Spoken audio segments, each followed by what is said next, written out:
विचारों का हिंदुस्तान एक सीनियर जर्नलिस्ट वजा कुलदीप नैयर बेगुना टेलीफोन लाइन सरा अमरादारी करने गए।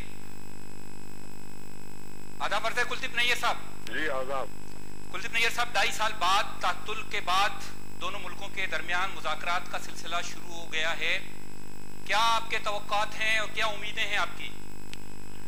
मैं जब अभी भी पाकिस्तान में था तो मैंने यही कहा था कि ये बातचीत शुरू होगी और तब तक ये टूटेगी नहीं कभी भी, और बात चलती रहेगी, रुकती रहेगी, बढ़ती रहेगी, लेकिन अल्टीमेटली ये कामयाब होगी।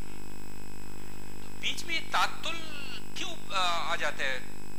कुछ कुव्वतें ऐसी हैं जो बिल्कुल नहीं चाहती हैं कि ये मुज़ाकरात का सिलसिला कंटिन्यू हो। नहीं, मैं भी चाहता हूँ, पर मेरा मतलब है कि ये दोनों में कुछ माइंडसेट भी कई लोग होते हैं, तो इसलिए कुछ मुश्किलात आएंगी, लेकिन मैंने कहा कि इस दफा मुझे उम्मीद है कि ये बात सिलसिला जारी रहेगा और इसमें से कुछ न कुछ निकलेगा। अच्छा, बैरूनी कुव्वतों के कुछ मुफादात होते हैं जिसकी वजह से बार बार ये दोनों मुल्कों के दरमियान तात्तुल आ जाता है मुज़ाकरात में? मुफादात तो इतने नहीं है, वेस्टेड इंटरेस्ट होते हैं कई ऐसा है, लेकिन क्योंकि मुफादात तो दोनों मुल्कों का है कि ये आपस में सुलह करें। अब इसमें अवाम भी जाते हैं, तो इसलिए ये तो होना चाहिए, लेकिन मैंने कहा कि भाई उम्मीद है इस दफा मुझे पूरी ये बात चलती है।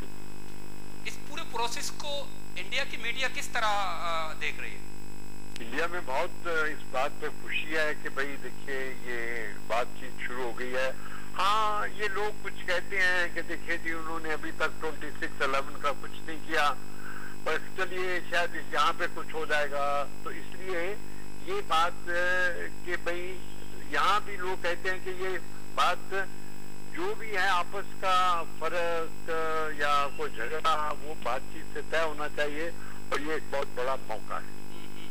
अच्छा, ये आपको भी शायद ये इल्म होगा, आप आते रहते हैं पाकिस्तान, ये तासुर बहुत आम है पाकिस्तान में कि जो इंडिया के जो मीडिया है वो पाकिस्तान के मुतालिक उसकी मखसूस सोच है। मसलन आप देखें मुंबई हमलों के हवालों से जब सूरत अभी मतलब वाज़ेह नहीं हो पा रही थी, लेकिन वो नक्शे दिखा रहे थे कि इन शहरों पर जो है ना वो हमले होने चाहिए पाकिस्तान के, और सानिया मिर्जा और शोएब मलिक की शादी के बाद की जो सूरत सामने आई, तो क्या मखसूस कुछ सोच है पाकिस्तान के हवाले से वो मीडिया में?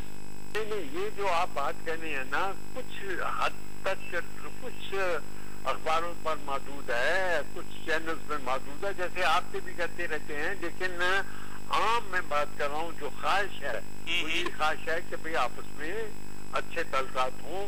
और ये जो हुआ बॉम्बे का हादसा, वो तो एक बहुत बड़ा ट्रेजेडी था ना, तो इसलिए उस पर तो काफी लोगों को नाराजगी थी, अभी भी है, लेकिन अब लोग कह रहे हैं कि जी बातचीत होनी चाहिए, बातचीत से हल होगा।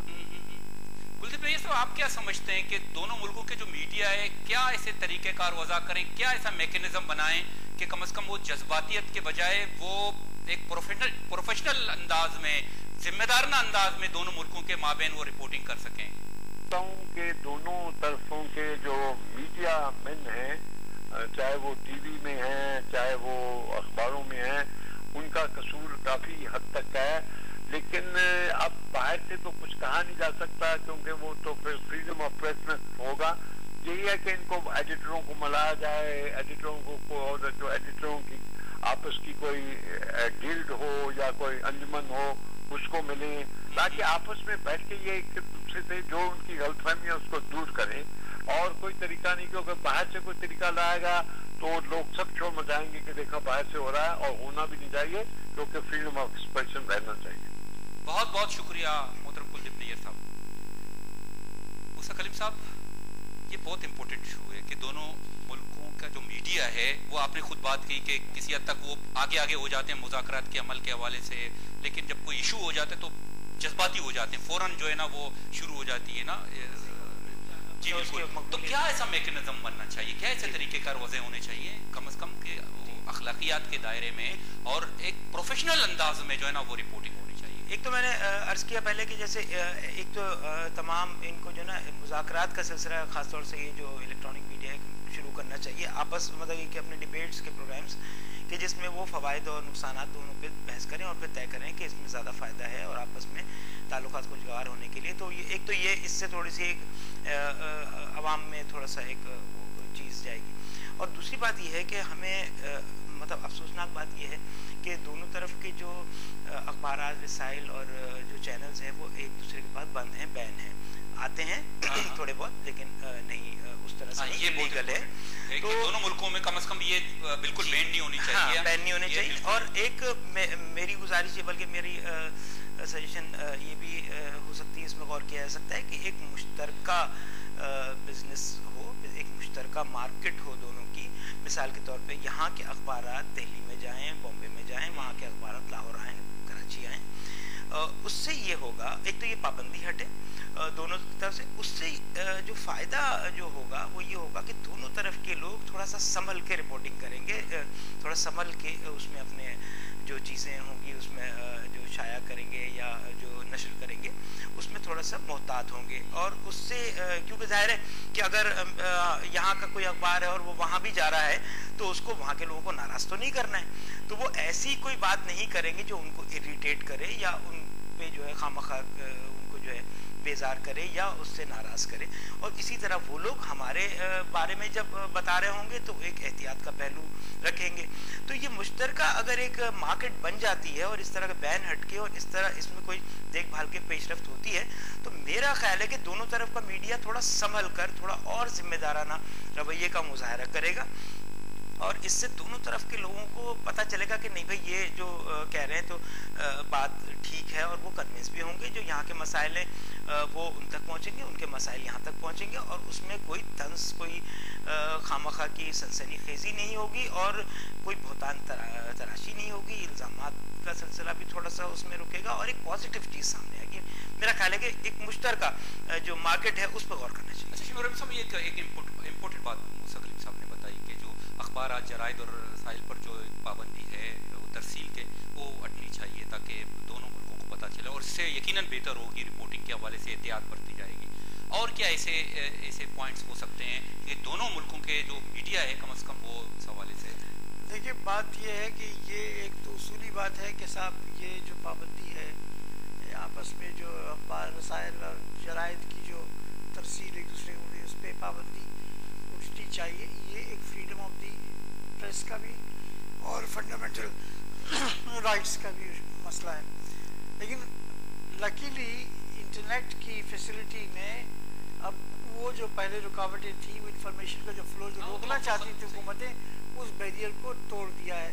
अब इंफॉर्मेशन एक्सप्लोजन आ गया है तो दोनों मुल्कों के क्या सारी दुनिया के लोग जो हैं एक दूसरे के मुल्क के जराइद और रसाइल जो हैं उनको इंटरनेट में पढ़ सकते हैं। लेकिन ये बात बिल्कुल उसूली है कि आपको ये पाबंदी ख़त्म कर देनी चाहिए।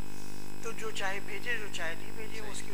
लेकिन एक बात जो है वो ये होनी चाहिए कि कहा ही जाता है कि दोनों तरफ जो है मीडिया वो वन अप होने के लिए अल्ट्रा नेशनलिस्ट रोल अदा करता है और वो खराबी पैदा करता है, तनाव में और ज़्यादा इजाफा करता है।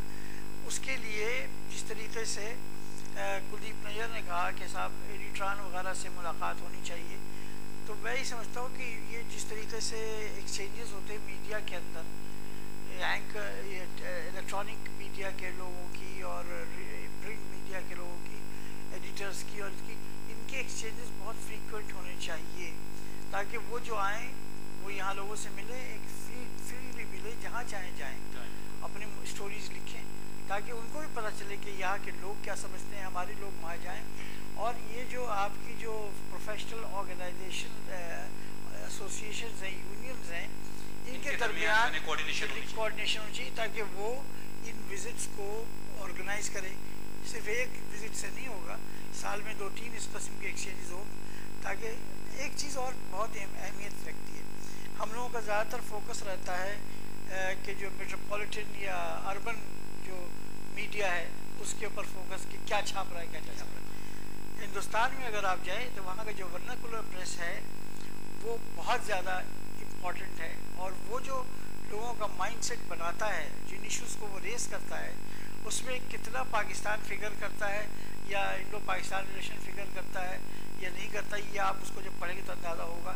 तो जब आपका जो आम आदमी है उसको जो आप डिश आउट कर रहे हैं इन्फॉर्मेशन, वो तो अपनी उस रेफरेंस से अपने ख्यालात को बनाता है और बिगाड़ता है, जो भी उसमें तब्दीली आती है। हमारे यहाँ इस चीज़ के ऊपर तवज्जो नहीं है, और हिंदुस्तान के अंदर जो वर्नाकुलर प्रेस है वो बहुत ज़्यादा इम्पोर्टेंट है। और उसी लिहाज से आप देखिए, उसी के इन्फ्लुएंस में ये जो इलेक्ट्रॉनिक चैनल जो है हिंदुस्तान का, आप देखिए वो जो इश्यूज़ लेके आ रहे हैं, हमारे यहाँ सिर्फ अर्बन इश्यूज़ ज़्यादा आते हैं, या ज़्यादा कारोबारी का और ये हो गया, और पसंद की शादी के पर मार दिया, और यही हो रहा है। हमारे यहाँ चैनल्स पे असल में bread and butter issues raise नहीं हो रहे हैं, इसलिए कि हमारा चैनल जो है वहाँ तक जाते ही नहीं है। वो सिर्फ अपने हसार के अंदर जो है वो फसील में हल्का बगोशों को बैठा हुआ है और उससे बाहर निकलने की कोशिश कर। तो ये सारे टैबूज जो है आपको तोड़ने पड़ेंगे। दोनों एक्सचेंजेस सिर्फ ये नहीं कि पॉलिटिकल कॉमिसार जो है उनके एक्सचेंजेस हों, पॉलिटिकल एक्टिविस्ट की एक्सचेंजेस की खास वो फ्रीक्वेंट होनी चाहिए, न सिर्फ इसलिए कि हुकूमती जो जमातें बल्कि अपोजिशन की जमातें जो है वो भी आना जाना उनका होना चाहिए, ताकि ये असल में यही लोग हैं जो तकरीरें करते हैं, आग लगाते हैं और फूल आप में फेंकते हैं। तो ये हम लोगों ने किया ही नहीं है। मैं अभी कुलदीप नैयर साहब जब आए थे तो उनसे मेरी मुलाकात हुई और बात हुई, उसमें हमने यही कहा कि सिर्फ आप जो अटारी और वाघा पर जो एक्सचेंज करते हैं उसके ज़रिए ना करें, आप यहाँ से भी एक्सचेंज करें। लोगों के ट्रेन से आएंगे जाएंगे, सिंध से जाएं, आप दूसरे भी और जगह दें। देखिए बर्लिन की दीवार गिरी, तो जब दीवार को गिराने के लिए सिर्फ एक छोटा सा कहीं पहले आपको तेशा मारना होता है, फिर वो कमज़ोर होते होते, तो उस दीवार को आप कमज़ोर कैसे गिराएंगे कैसे? सिर्फ आप एक जगह पे उसको अगर कायम रखेंगे। एक ज़माने में इसमें वही इशू आते हैं ना, आप जिक्र फरमा, एस्टेब्लिशमेंट के इशू हैं, कुछ एक्सटर्नल मुफादात हैं, वो सब चीज़ें आ जाती हैं। हिंदुस्तान और पाकिस्तान एक वक्त में तैयार हो गए थे कि सीज फायर लाइन जो है उसके दोनों तरफ फ्री मूवमेंट के लिए कुछ इलाके मुख्तस किए जाएँ, बसें चलाई जाएँ। वो एक आध बसें चली, उसके बाद फिर दोनों में जनाब वाला जो तनाव आया तो वो बसें भी गायब हो गई। वो जो डिलिमिट करनी थी एरिया के, यहाँ पे आ जाए, ख़ानदान मिल के आपस में ट्रेड करें और जो भी, वो सब प्रपोजल ख़त्म हो गए। इससे फ़ायदा किसको होता? लेकिन मुज़ाकरात का अमल जब भी शुरू होता है तो आप देखें पॉजिटिव चीज़ें शुरू होना, मतलब सिलसिले शुरू हो जाता है। अभी इतलात आई है कि कश्मीर के हवाले से जो पहले 6 महीने का वो उन्होंने जो है ना वो वीज़ा बाकायदा इशू कर दिया है। मैं आपसे अब बात कर रहा हूँ कि हिंदुस्तान और चीन के ताल्लुकात में आप कितनी तनाव है, उनमें जंग भी हुई और उनके काफ़ी अभी बॉर्डर के मामलात बाकी हैं, उसके बावजूद उनकी ट्रेड का जो वॉल्यूम आप देखिए दो तरफा बिलियंस ऑफ डॉलर्स के अंदर। ब्रेक की तरफ जा रहे हैं, बोले शाहरुख खान बने ब्रेक के वादत का ब्रेक का